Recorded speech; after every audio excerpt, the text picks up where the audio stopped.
Hello বন্ধুরা, আসসালামু আলাইকুম ওয়া রাহমাতুল্লাহ। আজকে আপনাদেরকে জানানোর চেষ্টা করব এক্সেলে কীভাবে কতগুলো লেখা যখন রো আকার থাকে তখন সেটা এক লাইনে কীভাবে কমা আকারে সাজানো যায়। তো বন্ধুরা, আশা করি ভিডিওটি ভালো লাগবে এবং ভিডিওটি ভালো লেগে থাকলে অবশ্যই লাইক করতে ভুলবেন না।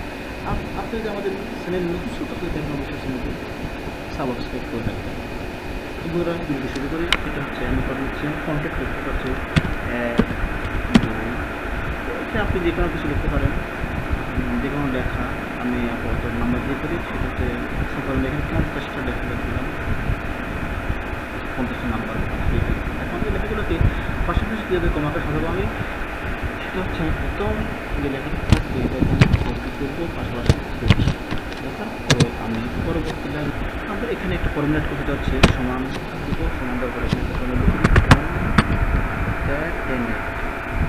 তারপরে এই লেখাটা ক্লিক করবো, তারপরে একটা কমা দেবো, কমা দেওয়ার পরে এখানে ডাবল ইনভার্টেশন কমা দেবো, তারপরে ডাবল কোড দেবো, তারপরে কমা দেবো, ডাবল কোড দেবো, তারপরে একটা কমা দেবো। কমা দেওয়ার পরে আমরা এরপরে কোন লেখা দেবো, এই লেখাটা, তাই না?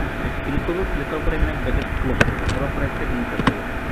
আমার পরবর্তী লেখা কমাকার সাজানো হয়েছে। এখন আমি কী করবো, এই অ্যারো দিয়ে পিছনে লেখা হচ্ছে কিন্তু টান দুটো যে কোনো আমার লেখা আছে কোনো টান দিয়ে দিলাম। দেখুন প্রত্যেকটা লেখা একই লাইনে কমাকার সাজিয়ে দিচ্ছে। কারণ এটা আমি যদি ভিতরে আপনি কী করবো, বলবো এখানে শো হচ্ছে না। কেন হচ্ছে না? এখানে আমরা এই অপশনটা ক্লিক করে ক্লিক করার পরে এখানে একটা ভ্যালিড ক্লিক করে করতে এটা শো করবে। এখন জিনিসটা যে কোনো জায়গায় ছবি বা পেস্ট করলে নিতে পারেন।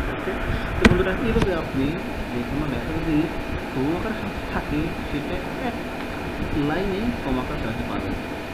তো বন্ধুরা, আজকে ভিডিও পর্যন্ত। আশা করি ভিডিওটি ভালো লেগেছে। অবশ্যই ভিডিও ভালো লাগলে লাইক করবেন এবং আপনি যদি আমাদের চ্যানেলে খুশি থাকেন অবশ্যই চ্যানেলটি সাবস্ক্রাইব করবেন। ধন্যবাদ।